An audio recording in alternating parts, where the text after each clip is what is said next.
Boa noite, pessoal. Sejam todos bem-vindos. Daqui a pouquinho teremos o vídeo do presidente machista que não gosta de mulheres. E é claro que eu não estou falando do Jair Bolsonaro, porque ele ama as nossas mulheres. É impressionante como passa um pano pro cachaceiro, né? Antes disso, outras matérias. A primeira é essa no canto da tela. O general que comanda o exército lá na região sul, né, disse que pessoas que criticam a atuação das Forças Armadas na enchente são heróis do WhatsApp. Pelo menos somos heróis de alguma coisa. Porque as imagens que estão surgindo aí do exército trabalhando por lá, pelo amor de Deus, hein, ô General Hertz? Putz, grila.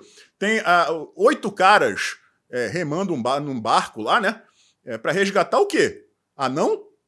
Porque, porra, 8 pessoas remando. São 8 pessoas que poderiam ser resgatadas, mas não. Né? Porra, qual o sentido que isso faz? Mostrei hoje mais cedo pra vocês. Os caras numa fila, passando garrafa d'água de mão em mão, né? Uns aviõezinhos, assim, uns monomotores aqui. Aí 30 metros mais para a esquerda está o caminhão. Ao invés de dar ré no caminhão, colar no avião e passar direto, não, fica passando de mão em mão até chegar no caminhão. Que coisa é essa, meu filho? Tem imagem de civis resgatando militares. Um exemplo que eu dei aqui do barco, tem um gaúcho num pedalinho sozinho ultrapassando o raio do barco. Aí eles falam assim, não, mas eles não são especialistas e tal. Mas gente, não é questão de ser especialista. Apareceu também o comandante do exército, o Tomás Ribeiro, dizendo que as pessoas não estão dando valor ao trabalho dos soldados, que às vezes são obrigados a passar 2, 3 dias sem tomar banho. Pô, maluco, tu já conversou com algum militar americano? Os caras vão pro Iraque, pro Afeganistão. Banho? No meio do deserto? Artigo de luxo, 1 por mês e olhe lá. Né? E tomando bala.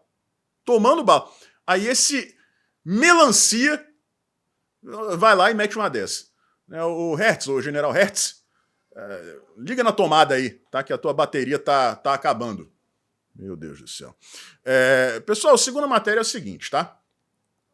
Foi um texto do Estadão criticando a atuação do governo, principalmente perseguindo opositores, tá? Eu tenho trazido essas matérias aqui para vocês com bastante frequência porque é importante que todo mundo compreenda a fase de transição que a gente está vivendo. A lua de mel da imprensa com o governo acabou. Tá? Aliás, a lua de mel já tinha acabado uns 3, 4 meses atrás. Agora, chegou a hora do divórcio mesmo. Né? E não é um divórcio amigável. Estadão, Folha, SBT, Record, tá todo mundo descendo além. Aliás, tá todo mundo fazendo, em grande parte, jornalismo de verdade. Porque não há o que elogiar nesse governo. Então, eles estão fazendo o mínimo, que é criticar e mostrar parte da verdade. Um governo que se preocupa mais em perseguir pessoas por críticas, alegando que estão mentindo, do que, de fato, socorrer as pessoas que estão em necessidade, não é um governo elogiável. O texto do Estadão é um dos melhores, um dos mais bem escritos que eu já vi nas páginas de política dos jornais, da grande imprensa, da imprensa tradicional. Não existe 1 milímetro de ré. É pé embaixo o tempo inteiro. E o mais importante, sem alegações fantasiosas, como era na época do Bolsonaro. São fatos, é tudo baseado em fato. Esse governo nunca teve legitimidade, não adianta nem se aprofundar no assunto, porque vocês sabem do que eu estou falando. O resultado era inevitável. Sem apoio da grande imprensa e do mercado financeiro, o Lula não para em pé. E esse texto aqui do Estadão é um belo exemplo disso. Mas, porém, todavia, contudo, entretanto, ainda existe o Grupo Globo. E como a gente conversou sobre isso, né, no vídeo de ontem, estão ali agarradinhos, não se largam, né? É um pacto que eles devem ter feito e é tipo assim, vamos pro tudo ou nada. Se a gente cair, a gente cai junto.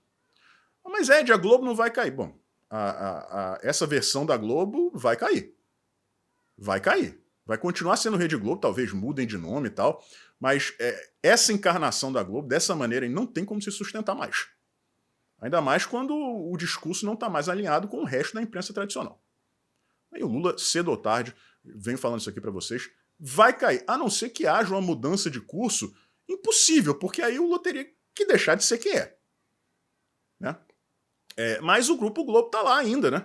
Eu vou pedir para vocês para lerem juntinho comigo aqui essa chamada que tá aí no canto da tela. Digam essas palavras, leiam comigo, porque quando você lê em voz alta, a coisa é mais bizarra ainda, tá? Vamos lá.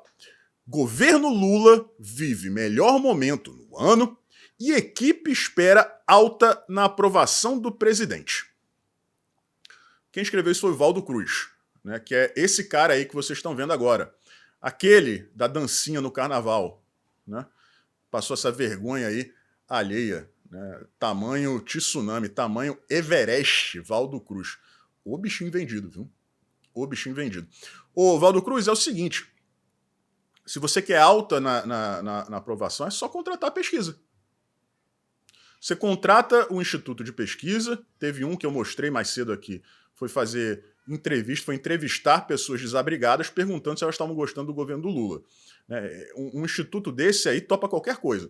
Contrata esse instituto e diz, eu quero esse resultado, que você vai ter esse resultado. É a única maneira de você conseguir uma pesquisa com aprovação alta desse governo, porque tem que ser muito louco para achar que isso é bom.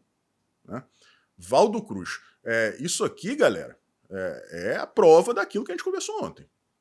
O mundo está andando em uma velocidade, está vivendo uma realidade, e o Grupo Globo de jornalismo está em uma outra realidade. É mais ou menos aquilo que a gente via na época do governo Bolsonaro, só que junto com a Globo, nessa realidade paralela, estavam os outros grandes órgãos de imprensa. Agora não, a Globo está sozinha, isolada em um universo paralelo. Olha, sei lá o que está por trás disso. Agora, pessoal, é o seguinte, quantas vezes a gente foi obrigado a escutar, né, que o Bolsonaro era machista, que o Bolsonaro odiava mulheres, que o Bolsonaro tratava mal as mulheres. Desde que o Lula subiu a rampa agora, pela terceira vez, nós temos visto aí, ouvido, né, repetidas declarações desastrosas dele contra mulheres. Essa é apenas a mais recente. Acho que semana que vem eu vou fazer um compilado, tá? Para vocês aqui, só com vídeo dele falando bobagem sobre mulheres. Peço que vocês assistam esse vídeo. Eu sei que é custoso, eu sei que é chato pra burro, eu sei que dá vontade de vomitar, mas assistam. Só 50 segundos. Custa nada. Assistam aí. É quando eu entrego a chave de uma casa para uma marisqueira. Para uma marisqueira que passa a vida inteira trabalhando. A vida inteira. E se não fosse o marido dela, que um dia vai me ensinar a jogar tarrafa, porque eu não sei jogar tarrafa. Eu tenho um lago lá no Palácio do Alvorada que tem 1000 peixes. Tem peixe de 5 quilos. Um dia eu vou levar lá para você me dar uma tarrafada comigo, eu aprender a pescar. Mas quando eu entrego a chave para uma pessoa, aquela menina que tem um monte de filho, ela tem 5 filhos. Eu falei, companheira, quando é que vai fechar a porteira, companheira?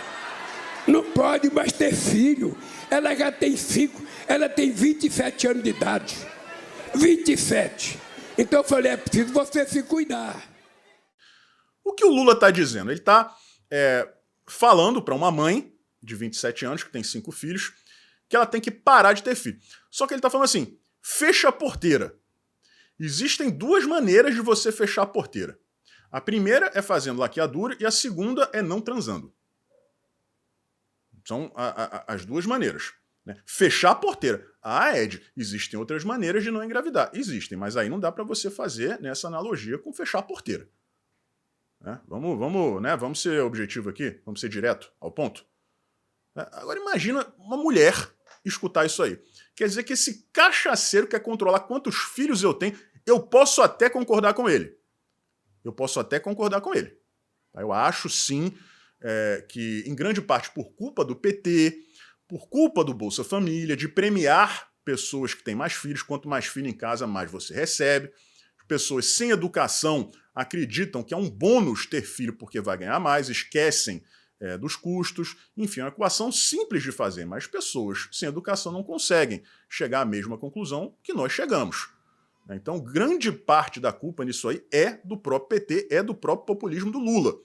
Agora, ele não pode falar isso para essa pessoa dessa maneira. Pô, vamos parar. Vamos parar de treinar, vamos parar de ter filho.